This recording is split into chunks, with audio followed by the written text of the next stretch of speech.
if you carefully read his book, written for him by Tony Schwartz, The Art of the Deal, what you'll notice is it's a description of serial fraud, one cheat after another against other people. So Donald is very much subject to being told how great he is because he doesn't have the inner intellectual and emotional strength to stand up on his own and be self-confident about what he's doing. Let's now talk to someone who has really studied Donald Trump's life in great detail, David Cay Johnston, the author of The Making of Donald Trump. Good afternoon, David. Well, hello. David, let's talk about the man first. What do you think, when you were studying him, made him the president he has become? Because he's different to most of the models that we've become used to, isn't he? Oh, absolutely. We've never had a president like Donald whatsoever. I've been saying now for 14 years that Donald believes that he should run, and the only person who's qualified to be president, he should run the whole world. And lo and behold, he's now confirmed that by telling the Atlantic magazine, I run the country and I run the world. Donald grew up in a household that was just a horrible, horrible place to be. His mother was cold and distant, and his father was this unbelievably mean man who only cared about money. I mean, he literally picked a quarter up on the sidewalk once and taunted a little boy who had dropped the coin and said, holding it in his hand, well, it's mine now. And so Donald is this empty vessel who has never known joy or contentment. He lives in a world of his own creation. He makes his own reality. And because it's a fictional world, the fictional world your previous guest was describing, as I was smiling and at points chuckling over the disconnect between verifiable fact and what she was telling you, Donald can justify and explain anything. But Donald believes in his own mind, that he is the only one. He's special. And if you don't recognize it, well, fake news. I wonder, though, if, David, part of this, of course, is his upbringing. And maybe you may have heard at the beginning of the show, I was talking about the fact that my family lived not far from where he grew up. In fact, my sister lives on the edge of Jamaica State, which is where the Trump mansion was. And I wonder to what extent the Trump personality, public personality, come from the fact that he grew up in basically the suburbs, and people in Manhattan, the center of New York, tend to look down on people from where he came from, no matter if they're wealthy or not, because they're kind of hicks, really. And I wonder to what extent you think that's part of his makeup.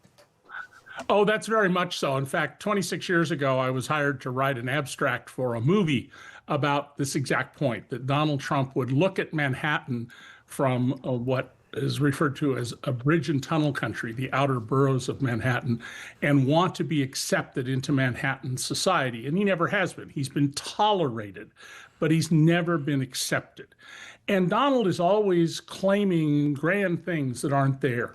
He claimed in 2015 he was worth more than $10 billion. His financial statement, when it came out by the most generous interpretation, was $1 billion and change. He claims that Trump Tower, 68 stories high. It's only 58 stories. He claimed he was one of the 5 biggest developers in Manhattan. He was never in the top 10. Donald has this need to constantly seek affirmation because there's nothing inside. He is an empty vessel, and he will never know in his entire life joy or contentment. I often describe Donald's life as the nightmare version of Groundhog Day, not a comedy, but a tragedy about an old man trapped in the emotions and mindset of a 13-year-old boy. I noticed that, David, you refer to him as Donald, and I'm very struck by this, that people either refer to him as Donald, people who are kind of close to him, and then other people refer to him as just Trump, not Mr. Trump or President Trump. This is a guy who just divides people, not on the basis of his policies, but literally on the basis of his perceived personality, even people who don't know him. I mean, that's quite a powerful projection, isn't it? Well, this is something I've done my whole life. When I was the first journalist to seriously investigate the LAPD when I was at the LA Times, and I always referred to Chief Daryl Gates as Daryl. And I had an officer one day, a group of them stopped me and say, "Why don't you call him chief?" And I said, "I'm not a police officer. Daryl and I are both residents of the city of Los Angeles. We're equals. Donald Trump is an employee of the American people. He's simply temporarily imbued with power." And by the way, I call Nancy Pelosi Nancy because I know her. I call Chuck Schumer Chuck.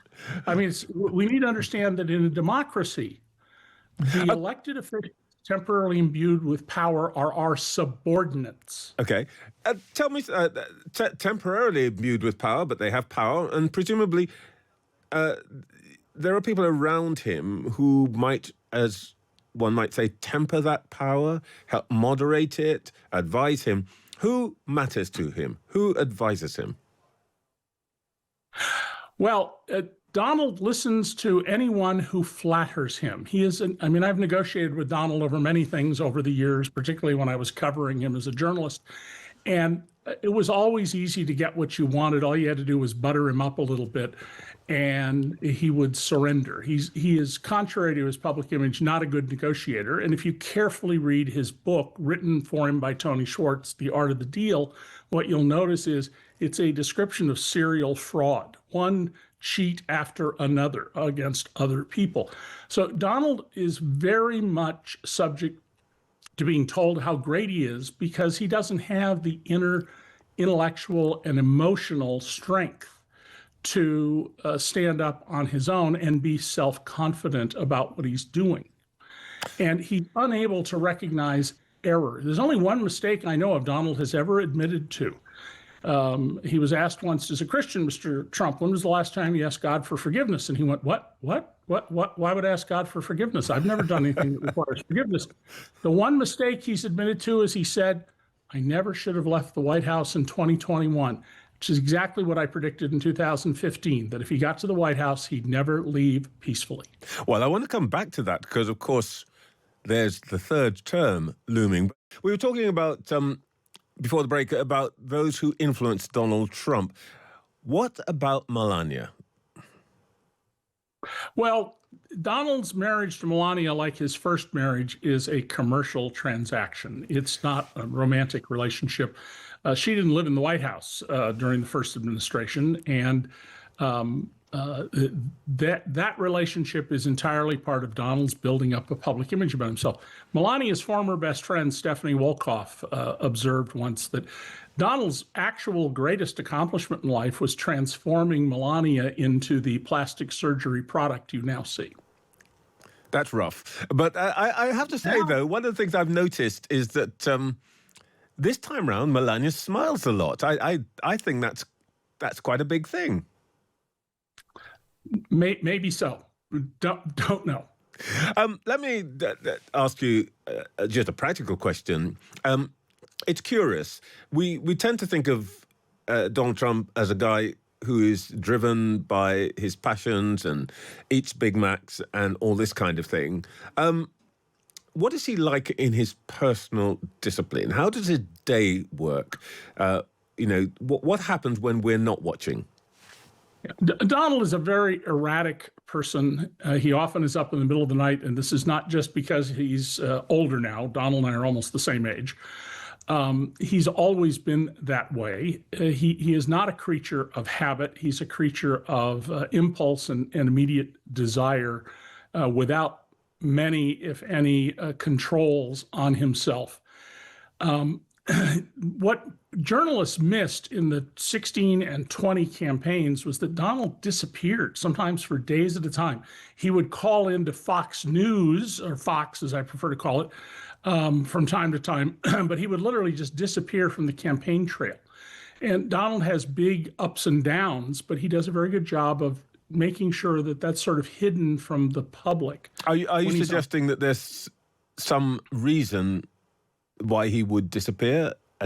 I think a condition of some kind? Yeah, from many hours of being with Donald and observing him and studying him, Donald has big ups and downs. And you can watch, if you put together a series of images of him, videos walking, you will notice at times that he's lumbering, like he's forcing himself to walk to Marine One or to a podium. And other times he walks with a lighter step. Donald has big mood swings. I'm not a doctor. I'm not going to diagnose that. I'm just going to tell you what I've observed. And that you can see. And there are times when he talks and he's clearly struggling to come up with some coherent observation.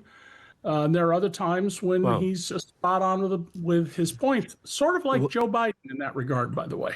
Well, we will be watching very carefully from now on. That's David Cay Johnston. Thank you, David. David Cay Johnston, the author of The Making of Donald Trump.